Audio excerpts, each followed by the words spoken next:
अस्सलाम वालेकुम। कैसे हैं आप सब? उम्मीद है आप सब खैरियत से होंगे। आप लोग का वेलकम है मेरे चैनल रूहानी बात पर। तो जनाब, बहुत ज़्यादा पूछा जाने वाला ये एक सवाल है कि डीएम आखिर चेज़र कब बनता है? वो कौन सी स्टेज होती है जब डीएम चेज़र बनता है? तो जनाब, आज की वीडियो में मैं ये अच्छे तरीके से डिटेल में बताने वाली हूँ ताकि सारी जो डीएफ्स हैं उन्हें समझ में आ जाए कि डीएम उनका चेज़र कब बनता है और उन्हें क्या करना चाहिए कि उनका जो डीएम है वो चेजिंग करने लगे। ट्विन फ्लेम जर्नी एक डीप और ट्रांसफॉर्मेटिव सफ़र है जिसमें अक्सर शुरुआत में जो डीएफ है वो चेज़र होती है और डीएम जो हैं वो रनर होते हैं, ठीक है। लेकिन एक वक्त आता है जब ये रोल रिवर्स हो जाता है और डीएम चेज़र बन जाता है। आज हम तफसील से समझेंगे कि डीएम जो है वो कब और कैसे चेज़र बनता है और इस वक्त डीएफ को क्या करना चाहिए, ठीक है। पहले ये समझना ज़रूरी है कि ये जर्नी सिर्फ़ फ़िज़िकल यूनियन की नहीं बल्कि सेल्फ़ ग्रोथ की है, ठीक है। ट्विन फ्लेम का जो असली मकसद है वो एक दूसरे को चेज़ करना नहीं बल्कि इनर हीलिंग और बैलेंस हासिल करना है, ठीक है। डीएफ एक एनर्जी होती है, वो मेल बॉडी में भी हो सकती है, तो आप लोगों ने जो है वो उसी हिसाब से ही लेना है क्योंकि बहुत सारे मेल मुझसे पूछते हैं कि आप जो है वो डीएफ फीमेल की बात करती हैं तो मतलब मेल में डीएफ नहीं हो सकती। तो डीएफ ओनली सिर्फ एक जो है वो एनर्जी होती है और डीएम भी एक एनर्जी होती है जो कि मेल में भी हो सकती है और फीमेल में भी हो सकती है, ठीक है।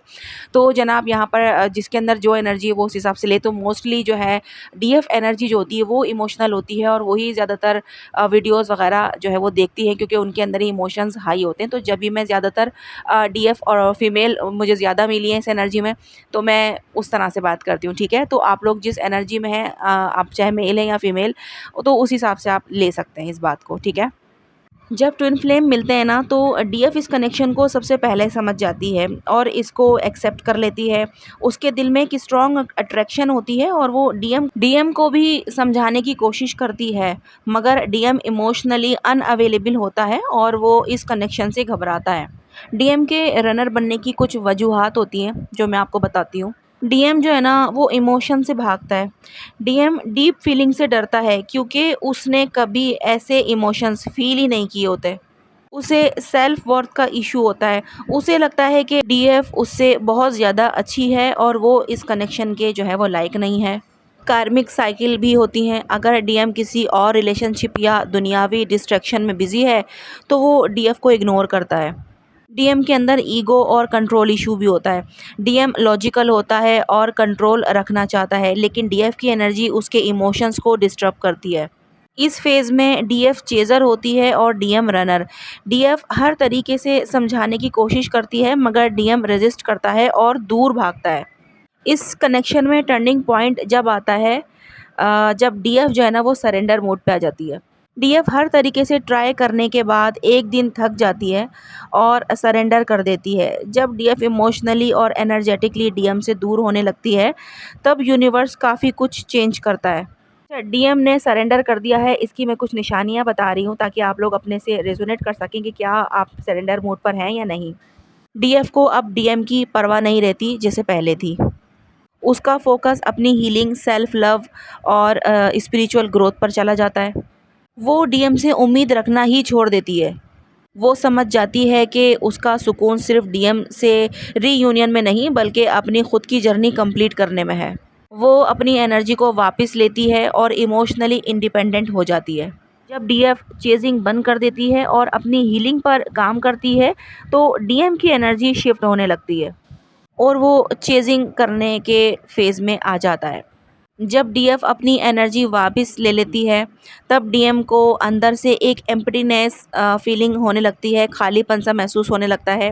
पहले जो इमोशंस वो सप्रेस कर रहा था वो अब और ज़्यादा इंटेंस हो जाते हैं। इस वक्त डीएम रियलाइज़ करता है कि उसने डीएफ को खो दिया है और उसकी वैल्यू पहली बार समझने लगता है। वो डीएम के चेज़र बनने की निशानियाँ अब मैं आपको बताने वाली हूँ ताकि अगर आपका डीएम इस वक्त चेजिंग एनर्जी में है तो आपको पता चल जाएगा कि जनाब अब वो इस एनर्जी में आ चुका है। डीएम को जो है वो डीएफ की अचानक से याद आने लगती है, चाहे डीएफ से उसकी बात हो रही हो या ना हो रही हो, मगर डीएम अंदर ही अंदर डीएफ की एनर्जी को फील करने लगता है। वो डीएफ की पुरानी पिक्चर्स और मैसेजेस देखने लगता है और उसे रिग्रेट होता है कि उसने डीएफ को इग्नोर किया। उसकी लाइफ में कोई भी चीज़ सेटिस्फाइड नहीं करती उसको, ठीक है? चाहे वो करियर हो, रिलेशनशिप हो या लाइफ़स्टाइल, सब कुछ मीनिंगलेस हो जाता है उसके लिए।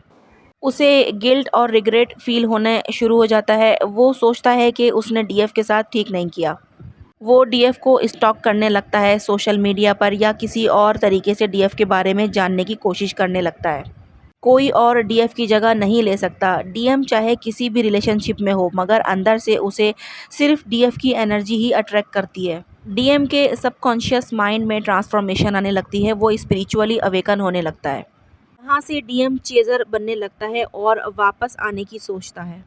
जब डीएम डीएफ के पास वापस आने की कोशिश करता है, डीएम का ईगो टूटने लगता है और उसके अंदर एक स्ट्रॉन्ग अर्ज होती है कि वो डीएफ से वापस कांटेक्ट करे।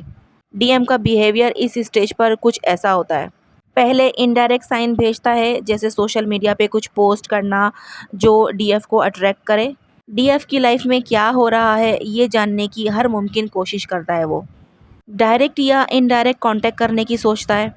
अगर डीएफ किसी और रिलेशनशिप में चली गई हो या बिल्कुल डिटैच हो चुकी हो तो डीएम और ज़्यादा रेस्टलेस और बेचैन हो जाता है, यूँ समझ लें। डीएफ को इस वक्त क्या करना चाहिए? जब डीएम वापस आए तो डीएफ को इमोशनल होके फिर से वही गलती नहीं करनी चाहिए जो पहले की थी। डीएम का बिहेवियर ऑब्जर्व करें कि क्या उसमें रियल ट्रांसफॉर्मेशन आई है या सिर्फ एनर्जी प्रेशर फील हो रहा है उसे। जल्दी से कोई डिसीजन नहीं लेना है डीएफ ने, ठीक है? डीएम अगर सिर्फ टेम्परेरी पुल फील कर रहा है और अभी भी वही पैटर्न रिपीट कर रहा है तो डीएफ को स्ट्रांग रहना चाहिए। अपनी सेल्फ वर्थ मेंटेन रखनी है डीएफ ने। डीएफ को फिर से चेज मोड में नहीं जाना चाहिए। डीएफ को अपनी बाउंड्री सेट करनी है। डीएम अगर जेन्युइनली चेंज हो गया है तभी उसे रिकनेक्ट करे। और यहाँ पर डीएफ अपनी जो जर्नी है उसे कंटिन्यू रखे। डीएफ को चाहिए कि वो सिर्फ डीएम के वापस आने से खुश होके अपनी हीलिंग ना भूल जाए। सबसे ज़रूरी बात, जब डीएफ अपनी एनर्जी वापस ले लेती है ना और अपनी सेल्फ लव और पर्पस पर फोकस करती है तभी डीएम चेज़र बनता है। यहाँ पर डीएफ ने ये ख्याल रखना है कि वो फिर से वही पैटर्न ना स्टार्ट कर दें जो उनका पहले था, नहीं तो फिर डीएम भी वापस उसी पैटर्न में चला जाएगा जिसमें वो पहले था, ठीक है? ट्विन फ्लेम जर्नी का सबसे बड़ा लेसन ही यही है। जब डीएफ अपनी एनर्जी वापस ले लेती है, अपनी हीलिंग कंप्लीट करती है और ख़ुद को प्रायोरिटी देती है, तभी डीएम उसकी तरफ अट्रैक्ट होने लगता है और चेज़र बन जाता है। लेकिन डीएफ का सबसे बड़ा टेस्ट यही है कि क्या वो अपनी बाउंड्रीज़ मेंटेन करेगी या फिर से डीएम को चेज़ करना शुरू कर देगी। ठीक है ना? तो ये डीएफ का एक टेस्ट भी होता है। जब डीएम वापस आता है तो डीएफ को चेक भी किया जाता है कि जनाब ये वापस से वैसी ही हो जाती है या फिर ये जैसी अब हो गई है डीएम से दूर रहकर, ये वैसे ही अपने आप को मेंटेन रखती है, मतलब बाउंड्री सेट कर कर के जो उसके साथ पहले डीएम करता रहता था, तो क्या वो अब भी उसको वैसे ही होने देना चाहती है या फिर चेंज चाहती है? तो ये डीएफ के ऊपर भी डिपेंड करता है। ठीक है जनाब? आई होप आप लोगों को समझ में आ गया होगा कि मैंने आप लोगों को क्या समझाने की कोशिश की है। नहीं समझ में आया हो तो आप लोग कमेंट में पूछ सकते हैं, मैं बताने की पूरी पूरी कोशिश करूँगी। ठीक है जनाब? तो मिलते हैं हम लोग नेक्स्ट वीडियो में। अपना बहुत सारा ख्याल रखिएगा, मुझे दुआओं में याद रखिएगा। अल्लाह हाफ़िज़।